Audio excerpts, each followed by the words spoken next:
Hi guys, Amy here.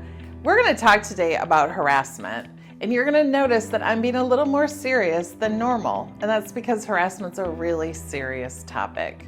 So let's talk about what it is. Harassment is verbal or nonverbal, physical or visual conduct that belittles or shows hostility toward an individual.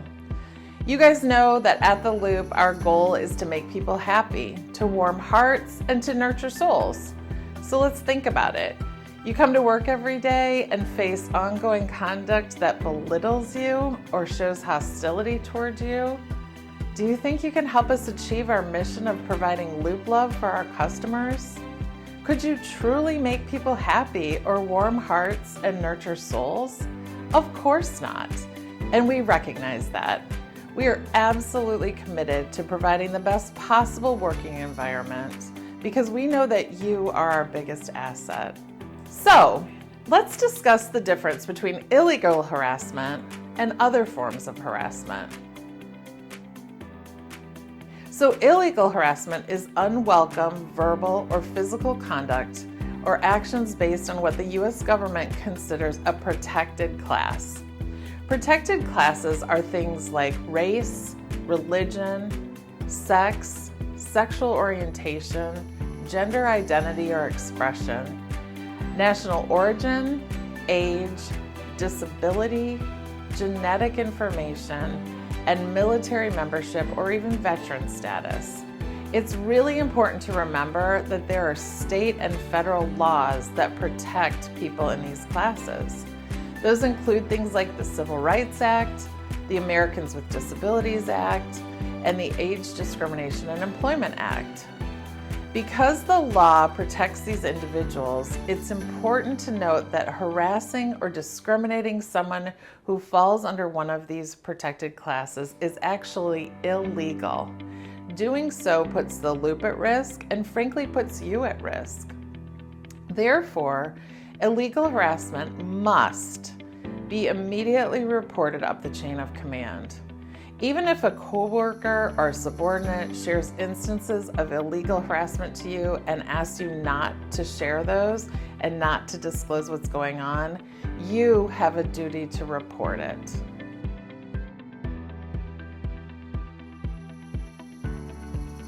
Illegal harassment is severe, it's pervasive, and it's persistent conduct that interferes with an employee's performance or creates an intimidating, hostile, or offensive work environment.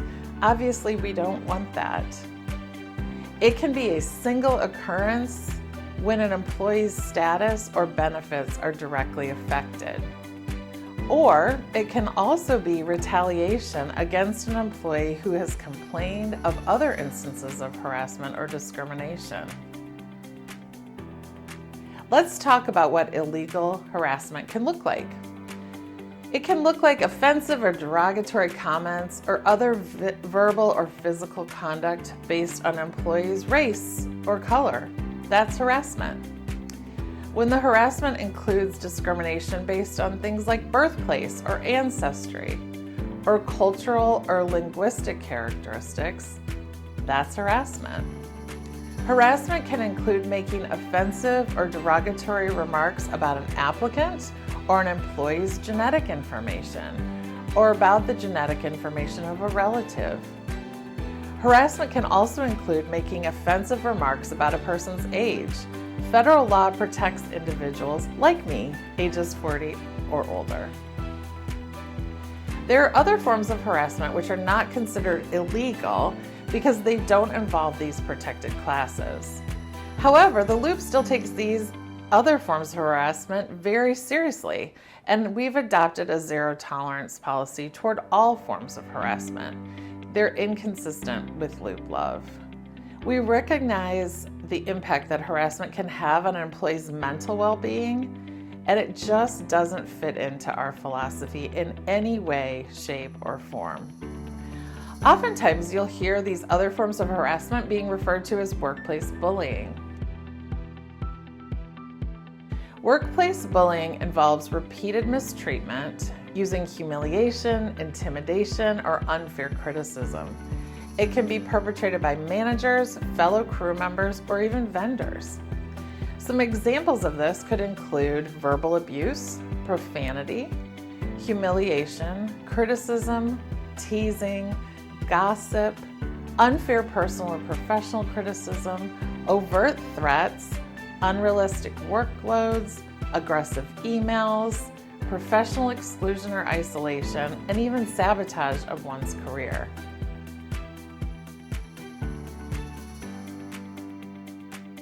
Now, let's take some time to talk about another form of harassment, sexual harassment.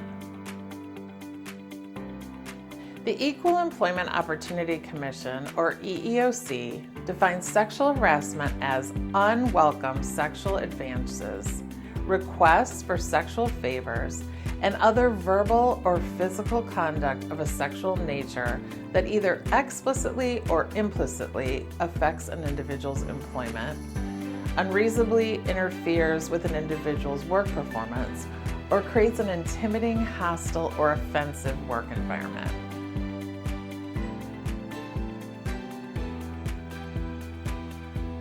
So, what are some examples? Rubbing another person's shoulders, sharing sexually explicit photos or videos, making sexual comments about another person's body, calling them sexy, asking repeatedly for dates, or asking for sexual favors in what's called a quid pro quo fashion. So quid pro quo is Latin and it means this for that. For example, offering free food, a raise, or better working hours in exchange for a sexual favor is absolutely not allowed and will not be tolerated at the Loop. Talking about sex with your coworkers can also be considered sexual harassment if it makes someone feel uncomfortable. And please remember who is around when you're engaging with your coworkers in casual conversation. You could be having a conversation with a coworker in the kitchen about something sexually explicit, and it might be funny to both of you, but you might not be the only ones in the kitchen. If your sexually explicit conversation is overheard by a coworker and it makes them uncomfortable, it can be considered sexual harassment. Here are some important facts to consider regarding sexual harassment. Number 1, the victim does not have to be of the opposite sex. Number 2, the harasser can be a supervisor, a coworker, or even a non-employee. Number 3, the victim does not have to be the person harassed, but could be anyone affected by the offensive conduct.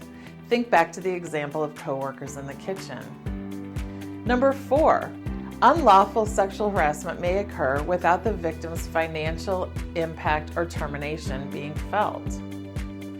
Number 5, the harasser's conduct must be unwelcome. Now, ideally, the victim will inform the harasser directly that the conduct is unwelcome, but that isn't necessary. Why do you think that is? Well, let's say it's your supervisor who's sexually harassing you and you aren't comfortable telling them it's unwelcome because perhaps you're fearful of retaliation or that your concerns would negatively impact your job or your career. But maybe the victim is just shy and uncomfortable speaking up when they witness something. There could be a number of reasons. It's important that the victim should follow the complaint procedure, which we'll go over in just a minute. The bottom line is the Loop does not tolerate sexual harassment, and we are committed to conducting a thorough investigation into any complaints of sexual harassment.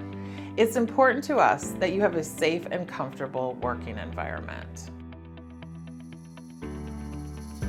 So, let's talk about the complaint procedure and what you're required to do if you are the victim of harassment or if you witness or become aware of possible harassment. Concerns of harassment must be reported so that a formal investigation can be completed. If you feel comfortable going straight to HR, please do so. If not, follow the chain of command at your store to move the complaint up to the appropriate team member. All concerns are handled as discreetly as possible, and if you are contacted regarding an investigation, you are expected to cooperate. It's really important to note that you are not required to determine whether suspected conduct constitutes harassment. In fact, you're not even allowed to investigate reports of harassment if you don't have the training or certification to do so. The law requires a complete and thorough investigation, which must be done by appropriately trained personnel. If you are found to be investigating a claim on your own rather than following the proper reporting procedure, you could be disciplined up to and including termination. Your responsibility is simply to report any concerns, experiences, or situations you observe. So, managers and leaders, what do you do? First and foremost, listen, listen, listen. Do not blow off any of your crew members' concerns because they likely are not going to go away on their own. Remember, you are not alone. You shouldn't handle any of these situations solo. Engage others who are well trained to help you. And please document things. If it's not written down or recorded, you'll probably wish later that you had written it down. You can ask for a written statement. Don't just count on your memory for the details. Remember, if any form of illegal harassment is suspected, it must be reported. This includes sexual harassment. Do not brush things off because you think, oh, that's the way he or she has always behaved. Let's remember to always exhibit love and behave as servant leaders.